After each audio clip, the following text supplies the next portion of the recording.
What's going on, everybody? C4 here, and playoff time is upon us, but it's also a time of reflection. I'm recording this, after New Year's has struck. I'm feeling all right. I'm feeling frosty, and I figure why not take a trip back down memory lane, looking way back to one of my videos I made in August where I said I was predicting everything. All of the standings for every team. I was giving a playoff prediction. I was giving award predictions. I want to see how well I did.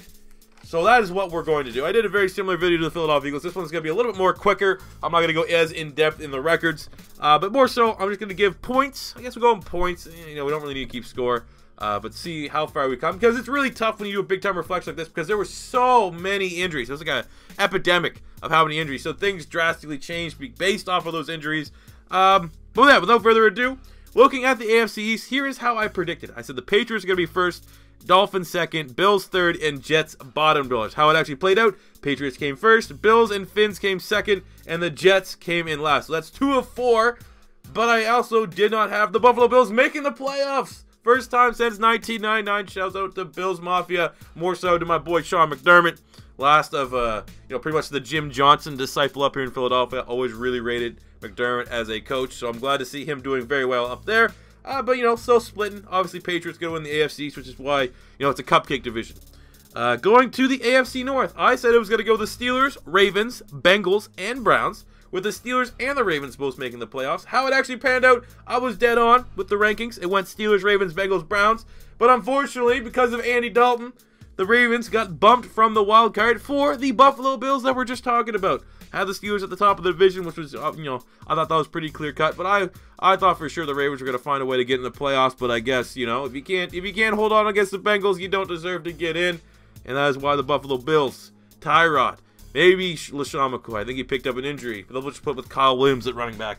But still, as far as a base prediction, 4 for 4 in the AFC North.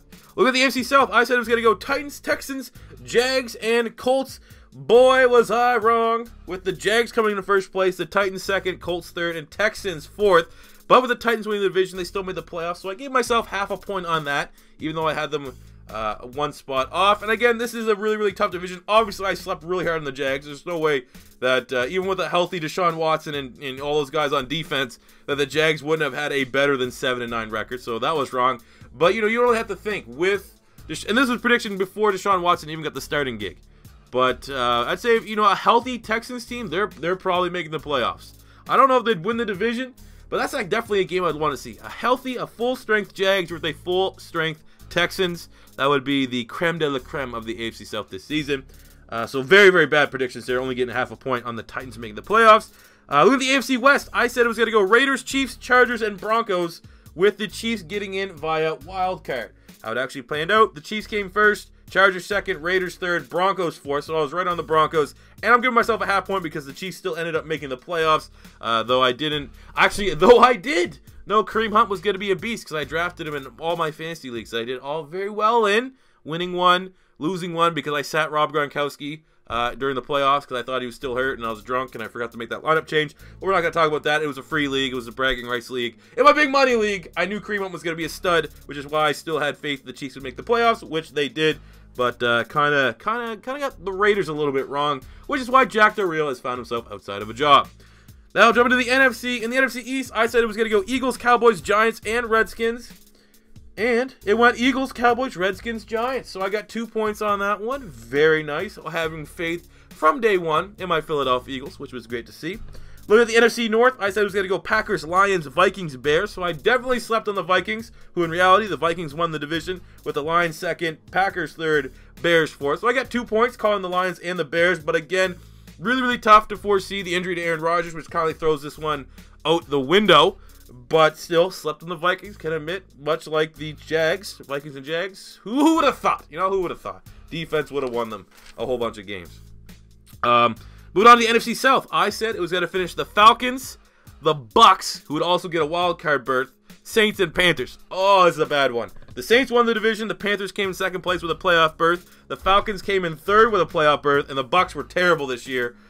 Could not be any more wrong. Definitely, the NFC South was my worst predictions. I gave myself a half point because I had the Falcons making the playoffs, and they still got in on the last day. But man, slept on the Saints, slept on the Panthers, man. Sorry, NFC South. Sorry if you're a fan of one of those teams.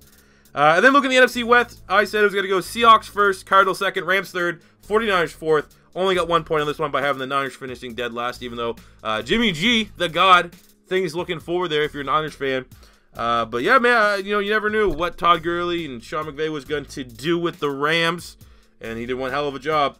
So that is also not I did not finish out my predictions very well. I finished with a 13.5 out of 32 potential options, which is pretty bad. Pretty bad by my standards. Usually I'm at around 20 of 32, but again, I'm kind of throwing up the bad number because of all the injuries. Who knew, that David Johnson would go down for the Cardinals? Who knew that Aaron Rodgers was going to get hurt for the Packers, or the same could be said for the Houston Texans, which I was kind of high on the Texans. And who would have thought that Andy Dalton would have bumped out the Ravens from the playoffs and the Bills to make the first playoffs from 1999, even though they traded away half their players. Crazy year, unfortunate year in a lot of cases. Obviously, as an Eagle fan, very unfortunate season. So I think 13.5 out of 32 potential points is still pretty damn good considering how crazy the season was. For the playoffs, I had it as the Patriots as the AFC champion, the Packers as the NFC champion, which can't happen, but I still had the Patriots win the Super Bowl, which would be the worst timeline possible. It would make me look a little bit smart, even though not really, because the Patriots were the front runners anyways, but that is still yet to come. So we will finish up with my award predictions. So for the Coach of the Year, I went with Jack Del Rio from the Raiders, and I'm recording this, he got fired 4 hours ago. So that was not a good prediction. It's probably going to go to either Sean McVay or Doug Peterson. I don't know really who's going to get the edge there. I actually think they might give it to Doug.